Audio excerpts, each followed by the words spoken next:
കൊണ്ടോട്ടി മണ്ഡലം UDF-ന്റെ പുസ്തക സീറ്റാണ്. ജയിക്കുമെന്ന കാര്യത്തിൽ 100% ഉറപ്പാണ്. പക്ഷേ ഭൂരിപക്ഷത്തിന്റെ കാര്യത്തിൽ ഇപ്പൊ സംശയമുള്ളൂ, കൂടോ കുറയോ എന്നുള്ളതാണ്. അപ്പൊ നമുക്ക് ഇവിടെ മുസ്ലിം ലീഗിന്റെ നേതാക്കന്മാരൊക്കെ ഇവിടെ ഇരിക്കുന്നുണ്ട്. നമുക്ക് അവരോടൊന്ന് ചോദിച്ചു നോക്കാം, എന്താണ് ഇപ്രാവശ്യത്തെ നിങ്ങളുടെ കാഴ്ചപ്പാട്? ഈ പ്രാവശ്യം ഒരു 10 വർഷത്തെ പിണറായി സർക്കാരിന്റെ ദുർഭരണത്തിനെതിരെ വിധി എഴുതാൻ കാത്തിരിക്കാത്ത ജനങ്ങൾ. ഇത് കൊണ്ടോട്ടി മണ്ഡലമാണ്.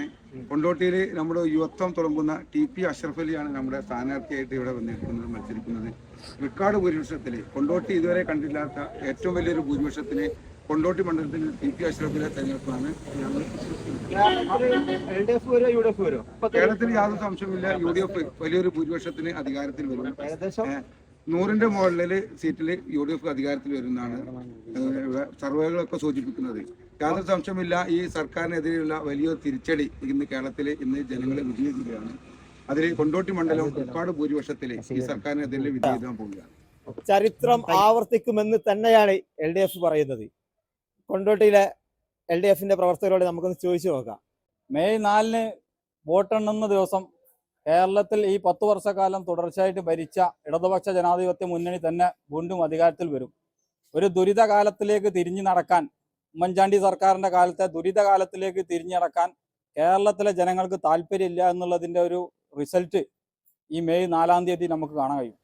മലപ്പുറം ജില്ലയിലെ കൊണ്ടോട്ടി മണ്ഡലത്തിലെ പുളിക്കലിൽ നമുക്ക് ഇവിടുത്തെ പ്രവർത്തകരൊക്കെ ഭയങ്കര ആവേശത്തിലാണ്. നമുക്കൊന്ന് ചോദിച്ചു നോക്കാം, എന്തൊക്കെയാണ് ഇപ്രാവശ്യത്തെ ഇവിടുത്തെ ഒരു കാഴ്ചപ്പാട് എന്താന്നുള്ളത്. എന്ത് പറയുന്നു? 88-90 സീറ്റിന് UDF അധികാരത്തിൽ വരും. UDF വരും, നിങ്ങൾക്ക് അഭിപ്രായം അതാണോ? അതിന് കാരണം എന്താണെന്ന് വെച്ചാല് സാധാരണക്കാർ ബുദ്ധിമുട്ടിയ ഒരുപാട് രാഷ്ട്രീയം ഒന്നും സംസാരിക്കേണ്ട ആവശ്യമില്ല.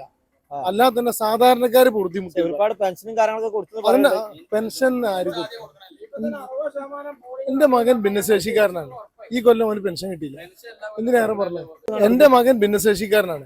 ഒരു വർഷത്തില് ഉമ്മൻചാണ്ടി സർക്കാർ ഉള്ള സമയത്ത് 28,000 രൂപ വരെ കിട്ടിയത്. കഴിഞ്ഞ പ്രാവശ്യത്ത് വെട്ടി ചുരുക്കി 20,000 താഴെ ഉണ്ട്. ഈ വർഷം കിട്ടിയിട്ടില്ല. ഏറെ പറയണ്ടല്ലോ. ഒരു വർഷമായി.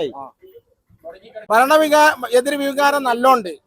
അത് എല്ലാ നിലക്കും ഇപ്പൊ പോളിംഗ് 60% മേലെ ഈ സമയത്തായിട്ടുണ്ട്.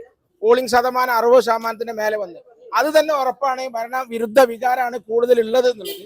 രണ്ടാമത്തെ പ്രശ്നം തന്നെ ഈ സംഭവങ്ങളൊക്കെ പോളിംഗ് ശതമാനം എത്ര കൂടിയിട്ടുണ്ടോ വിജയ ശതമാനം വളരെ കൂടുതലാണ് എന്നുള്ളത് നമുക്ക് വളരെ ഉറപ്പായി.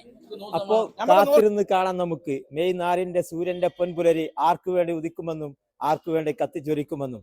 നിങ്ങളുടെ അഭിപ്രായങ്ങൾ ഈ വീഡിയോയുടെ താഴെ കമന്റ് ആയിട്ടുള്ള മറക്കരുത് കേട്ടോ.